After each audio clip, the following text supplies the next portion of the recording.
The dog hadn't made a sound in 143 days. Not a bark, not a whimper, not even a shift of his paw when people passed his kennel. But on this morning, the shelter's hallway fell silent when a single bark shattered the air, sharp, broken, and filled with something ancient. Everyone froze. No one knew why, until they saw him pressed against the gate, staring at a woman he had never seen before. Or had he? Before we begin this unforgettable story, would you mind sharing where you're from in the comments? And if stories of love, loyalty, and second chances move you, please give this video a like and consider subscribing. Boise, Idaho. Late fall, windy, with overcast skies. The wind rattled the rusting fence around the edge of the abandoned property in the outskirts of Boise, Idaho. Dry leaves scattered across the unkempt yard, dancing in anxious little circles as the early November sky hung low and gray. The house stood slumped at the shoulder, its shutters trembling with each gust. There was no sign of life except for the eyes. Inside what had once been a sunlit kitchen, a golden-furred figure curled in the darkest corner. Rusty, a 4-year-old golden retriever, lay so still he seemed part of the cracked linoleum. His once lustrous coat had dulled to a dusty yellow, matted around the belly and haunches. Bones jutted sharply at his sides. The collar around his neck faded. Red nylon had left an indentation in the skin from months of wear. His eyes, a deep amber that might have once sparkled with energy, now shimmered only with quiet dread. He had not barked when animal control arrived. He had not moved. Rusty had survived the past 6 months alone in this house, ever since his elderly owner, Howard Mills, passed away in the living room. No one had noticed. Howard had been a recluse, tall, wiry, a Vietnam vet, who walked with a limp and barely answered his mail. When neighbors finally grew concerned about the smell and called the authorities, Rusty had already stopped waiting at the door. At the Boise Valley Animal Shelter, the staff didn't know what to do with him. He wouldn't eat if anyone was in sight. He refused to come forward even when chicken broth was slid into his kennel. He made no sound. He merely shrank farther into the metal corner like it might somehow swallow him whole. Sarah Monroe, the shelter's intake coordinator, had seen a lot in her 12 years working there. At 42, she carried herself with tired resilience. Tall and lean, with prematurely graying hair often tied back with a pencil, Sarah had a calming presence but firm boundaries. Her voice was soft but clipped, the kind developed over years of dealing with barking, crying, and bureaucratic nonsense.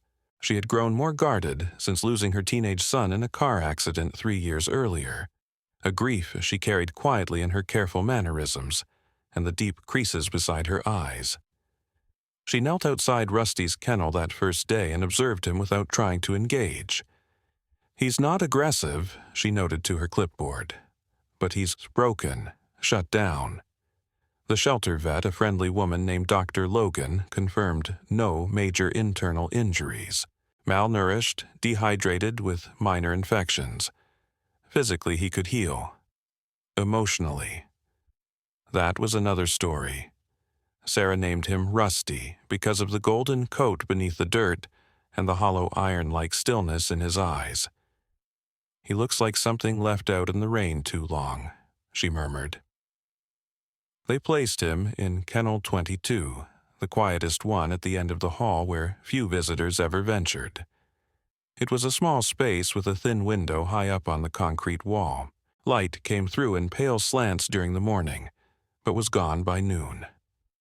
Rusty never used the blanket provided. He curled on the cold floor head on his paws, always facing away. For 2 weeks, he didn't make a sound. Across the city, about 10 miles away, in a modest rehab hospital near the river, Ben Foster sat in the far corner of the therapy room, arms crossed tightly. 36 years old ex-firefighter, once considered a hero.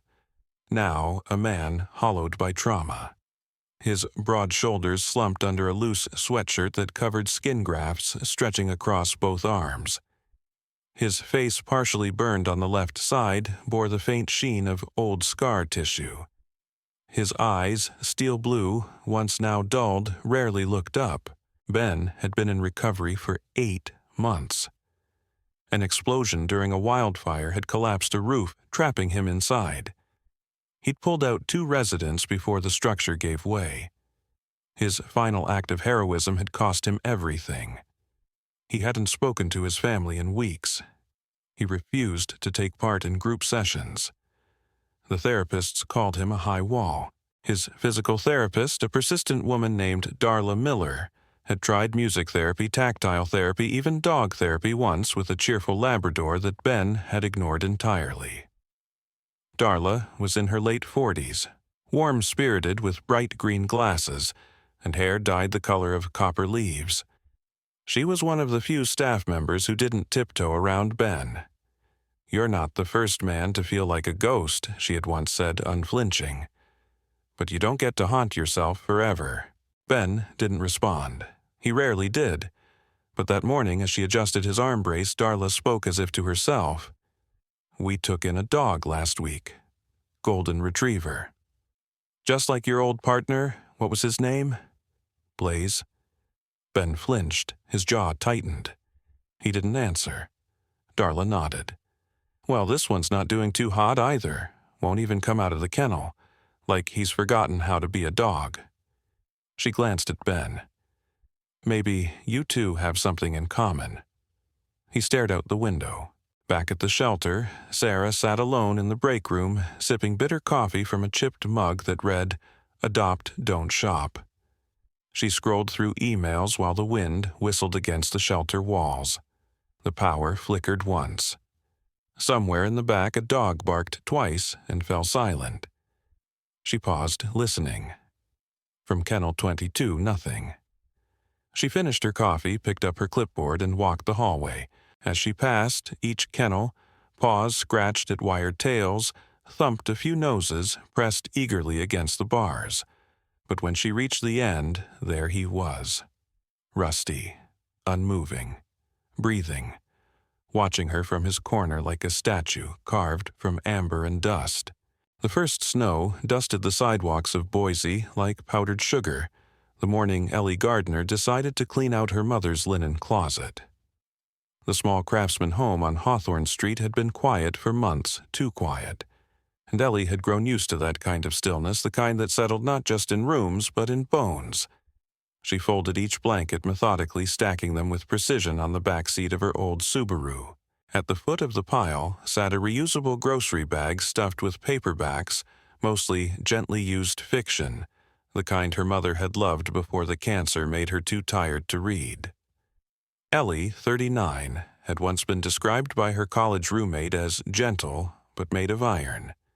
She had an understated beauty hazel eyes that always looked like they were on the verge of tears, but rarely ever shed them, and hair the color of dark roast coffee, usually tied into a low bun. She wore quiet colors, moved with careful purpose, and preferred books to people most days. Working at the Boise Public Library suited her temperament. It allowed her to disappear behind the reference desk when the world felt too sharp. After her mother passed away 8 months ago, Ellie withdrew further, taking a leave from her volunteer work at the rehab center, where she used to read aloud to patients, a place that still sent her monthly thank you cards. She'd told herself it was temporary, just until the grief stopped humming under her skin. That morning, she drove to the Boise Valley Animal Shelter, guided not by any plan, but by an old impulse her mother had nurtured in her. When you can't carry your own pain, help carry something else. The sky was pale gray as Ellie pulled into the parking lot. Snow flurries clung to her windshield. The shelter building stood squat and functional, its concrete exterior marked only by a small mural of painted paw prints on one side. Inside, the air smelled of bleach-damp fur and something faintly metallic. She was met at the front desk by Maya, a petite young woman with a ponytail that bounced when she moved. Maya, likely in her early 20s, had a warm smile, and a name tag decorated with glitter stickers. "Donation drop-off?" she asked brightly. "Yes," Ellie said, her voice barely above a whisper. "Books and blankets." Maya beamed. "That's wonderful. You can leave them here and I'll get them sorted. Did you want a receipt?" Ellie shook her head. "No thanks. My mom used to volunteer here years ago. Thought she'd like it." Maya's smile softened. "That's lovely. Would you like a quick tour?" "We've updated a lot since then. Most of our dogs are in the new adoption wing now."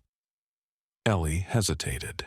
Her hands tightened slightly on the strap of her shoulder bag, but then she nodded, just for a moment. They walked past the bright, cheerful kennels at the front. Most of the dogs rushed the gates, barking or wagging their tails.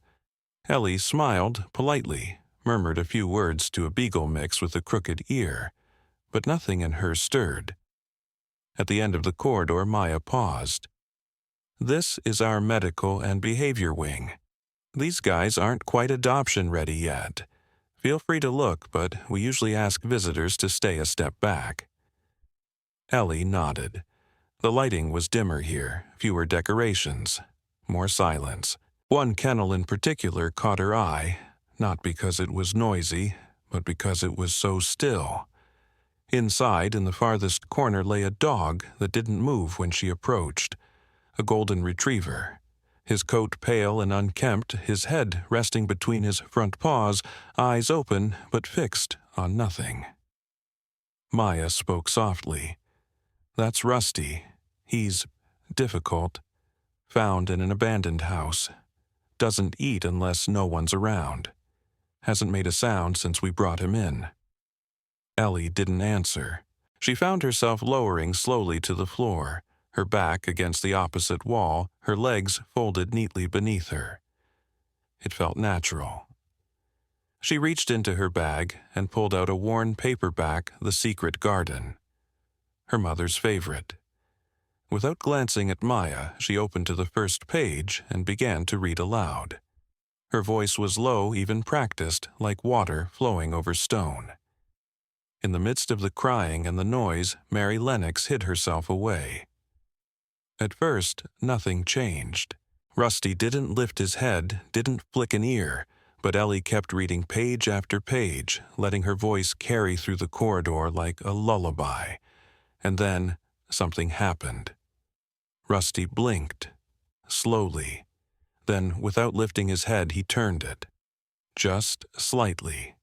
His amber eyes locked with hers for a brief, fragile moment. And in that glance, Ellie felt her breath hitch like someone had reached into her chest and pressed on something long buried. She closed the book gently. "Thank you," she whispered to no one in particular. Meanwhile, across town, Darla Miller sipped her lukewarm coffee and stared out the hospital window. She had just wrapped up Ben Foster's therapy session, which had been as usual full of silent resistance. She made notes on his file, then pulled out her phone and scrolled through her old volunteer contact list. She paused when she saw Ellie Gardner's name. Darla remembered the way Ellie used to sit beside patients with a book in her lap, reading softly like the words themselves were medicine. She'd been especially close to one patient who couldn't speak after a stroke. The man had died 2 weeks before Ellie's mother. After that, Ellie had vanished. Darla typed a message. "Hey Ellie, it's Darla. Just wondering if you'd consider coming back. I've got a patient who could really use someone like you." She paused, then added, "No pressure, just think about it." She didn't mention the name, didn't mention Ben. The snow in Boise had settled into a dull, persistent crust, covering sidewalks and shelter rooftops alike in a layer of quiet stillness. Ellie Gardner now came to the Boise Valley Animal Shelter every morning, the routine of it folding neatly into her otherwise muted life. She always arrived early before the noise of the day began, and made her way down the quieter behavioral wing to Kennel 22, where Rusty waited not with enthusiasm, but with something softer. Recognition, perhaps. Rusty was no longer pressed to the back of the kennel. He still kept his distance, but now he stood in the middle, eyes alert, ears lifting when Ellie sat outside the gate and began to read. The sound of her voice had become a kind of music in that sterile hallway. Day by day he responded in subtle ways, shifting his weight forward, tilting his head, even taking slow steps closer when she paused between paragraphs. It was not trust, not yet, but it was motion, and motion was something. On a Tuesday, Ellie wore a jacket she hadn't touched in almost a year, an old navy blue zip-up she used to wear while volunteering at the rehab center. The scent of that place lingered faintly on it, disinfectant, hand soap medical linens. She didn't think twice about it as she walked through the shelter, her book tucked under her arm.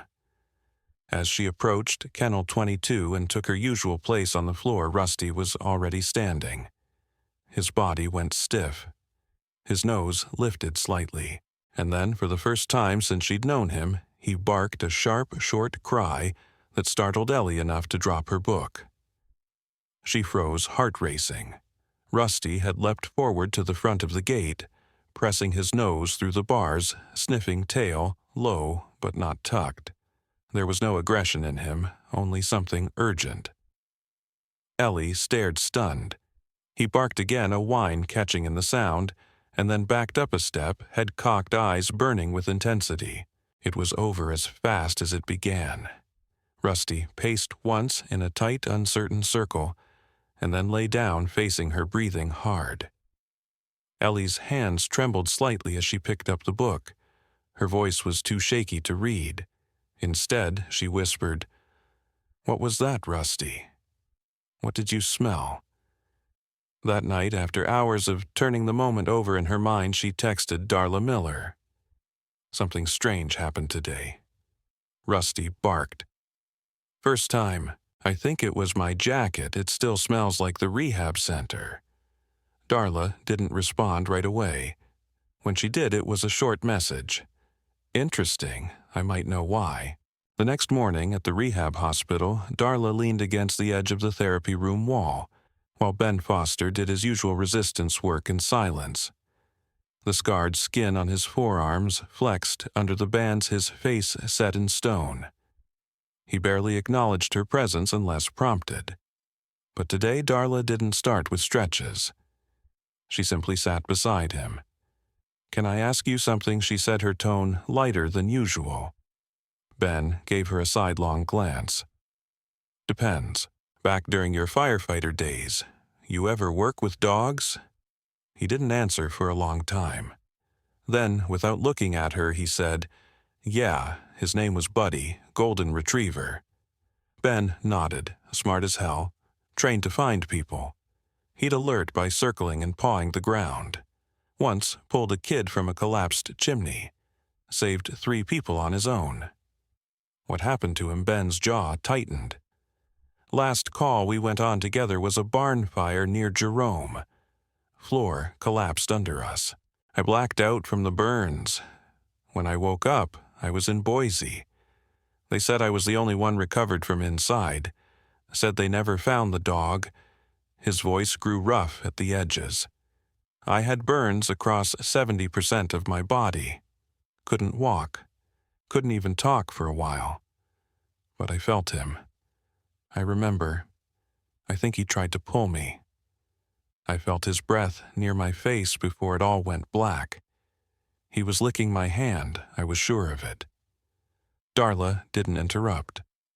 No one ever confirmed anything, but he just vanished. I asked about him for months. No answers. Eventually, they stopped answering. Ben stopped speaking. The silence that followed felt heavier than usual. Darla laid a hand gently on the table beside him. Ellie came by the shelter. "There's a dog golden retriever." He barked for the first time when he smelled her jacket. The same jacket she used to wear here. Ben turned slowly, eyes narrowing. "What's the dog's name?" "They call him Rusty now, but that may not be who he is." Ben didn't move. His hands, still clenched on the therapy band, slowly loosened. The morning fog hung low over Boise, making the air thick and cool like a breath half held. It rolled between the buildings like memory, soft, slow, and impossible to ignore. At the Boise Valley Animal Shelter, the parking lot was nearly empty, save for one dark sedan pulling in just after 8. The man behind the wheel wore a charcoal hoodie with the sleeves pushed up, revealing healed grafts that wrapped like melted glass along his forearms. His name was Ben Foster, and he had not stepped into a building that smelled of antiseptic and hope in over a year, not since his discharge from the rehab hospital. Beside him, in the passenger seat, sat Darla Miller, composed but alert. She was dressed casually today, denim jacket, black jeans hair, pulled back into a loose bun, though her clipboard sat squarely on her lap, betraying her clinical intent. Ben shifted uncomfortably. "I don't do field trips," he muttered. Darla didn't look at him. "It's not a field trip. It's part of a new therapy trial we're piloting. Veterans and shelter dogs. You being you, you're our first test case." He glanced sideways. "You tricked me." She gave him a small smile. "You're the one who said dogs were better than people. I'm just putting that to the test." The front door opened as they approached. Waiting inside was Sarah Monroe, the shelter coordinator. She greeted them with a quiet nod, her tall frame wrapped in a quilted vest and a fleece-lined flannel shirt. Her eyes flicked quickly over Ben, not with judgment, but practiced observation. Years in animal welfare had taught her how to read the wary. "This way," she said, simply leading them through the hallway. The early hour meant the shelter was still quiet. Most dogs were only beginning to stir. Meanwhile, at the far end of the corridor, Ellie Gardner sat on the cold tile floor, cross-legged, her book unopened in her lap. She hadn't started reading yet. Today, she'd simply come to sit. Her eyes were red-rimmed, though she hadn't cried, not really. Just remnants of sleep and the weight of dreams too heavy to carry into daylight. The anniversary of her mother's passing had crept up on her like a draft under a closed door.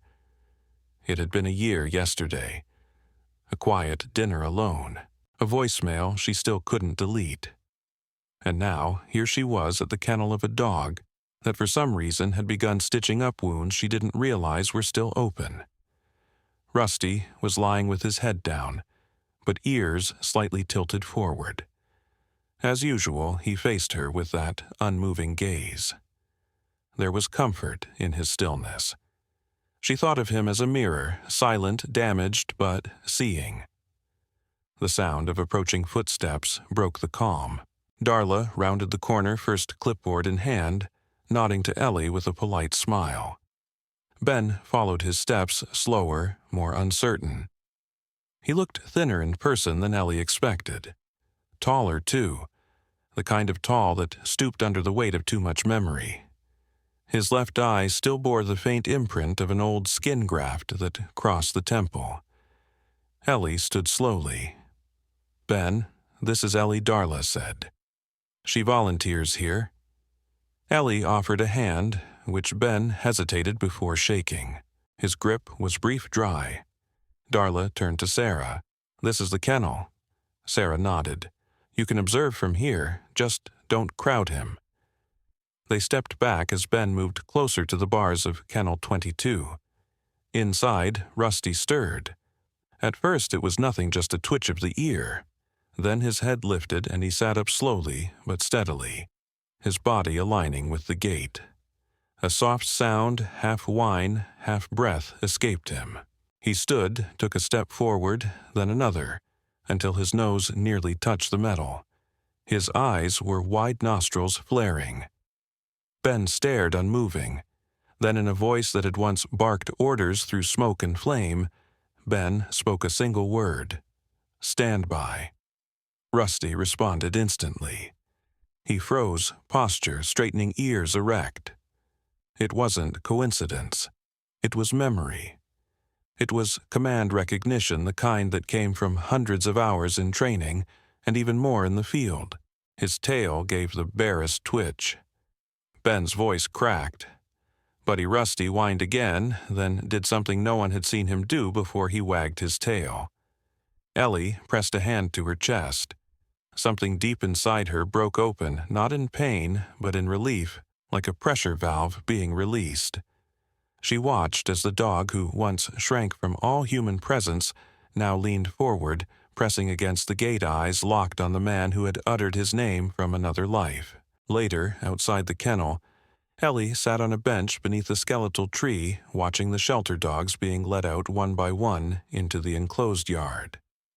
Her breath rose in clouds, fading before they reached the sky.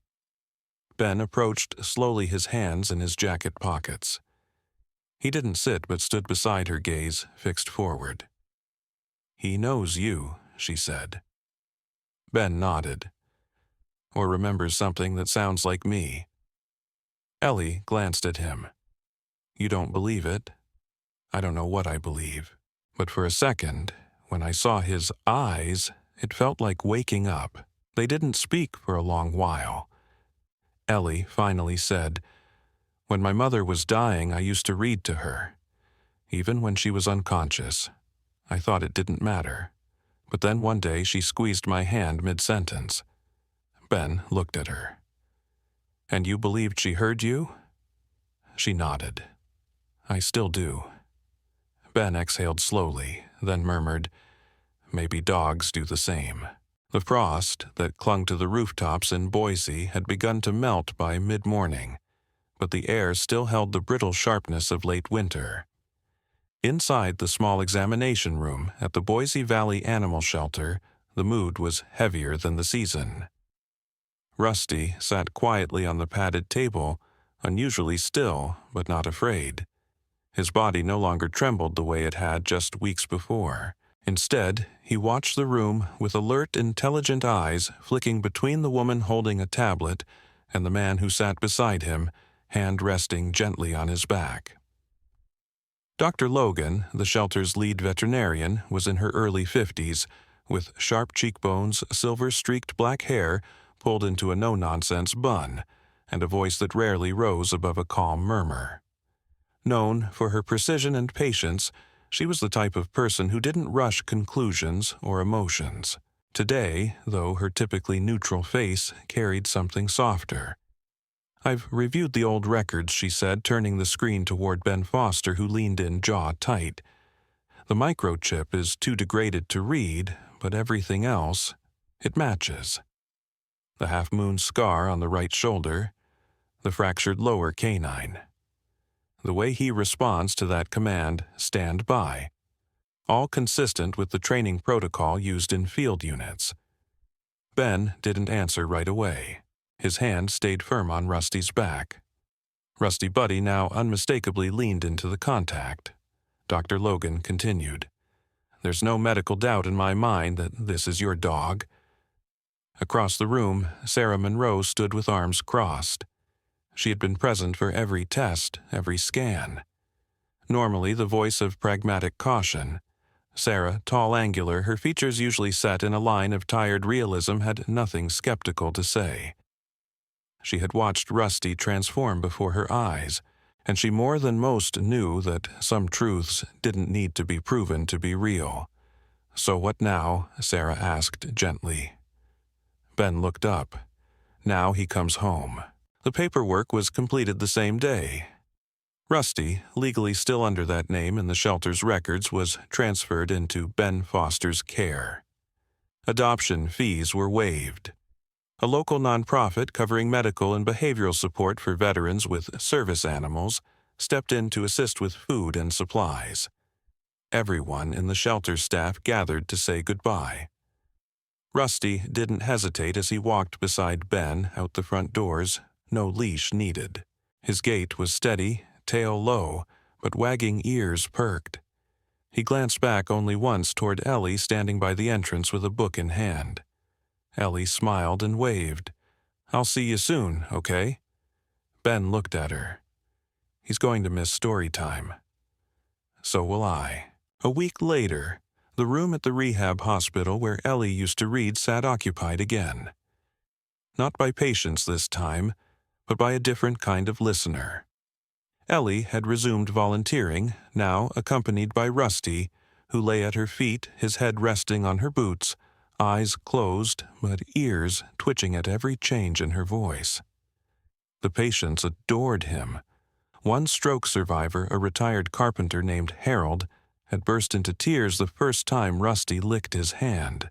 Another, a teenage girl in recovery from a spinal injury, had asked to brush Rusty's fur during every session.